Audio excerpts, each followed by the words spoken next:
Okay guys, so I'm going to continue with the following slides. Sorry for this.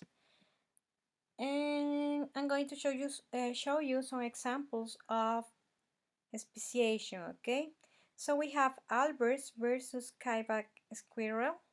So we have that the Grand Canyon became a geographic barrier separating the forest and squirrels of each ring, okay?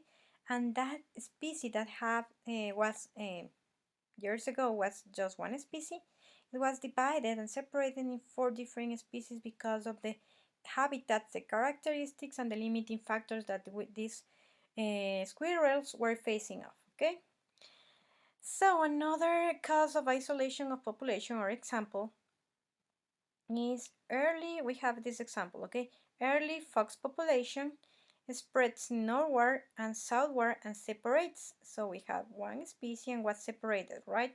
In the northern population, the Arctic fox, and we have the southern population, the gray fox. In this case, we have deserts. In this case, we have snow and everything. The habitats are very different, right?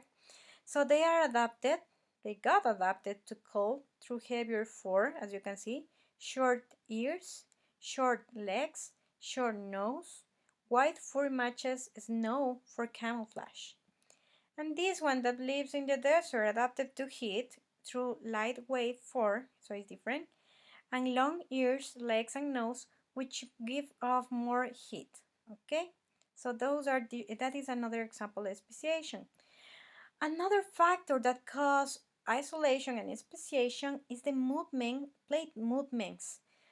Pangaea was a big continent that was present millions of years ago, and after millions of years ago, this continent was separated in the continent that we have in the present, right? So after that, there are like scientific evidences, like fossils that were found in this part, fossils with similar characteristics in this part of Brazil and Africa. Then we have similarities in these sections of fossils that were found. And then in these sections too, remember that animals move. So we can have movement, migration, and immigration of animals, and they move.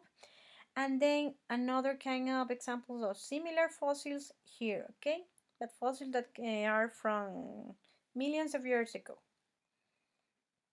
So, explain how plate activity has influenced evolution and biodiversity again.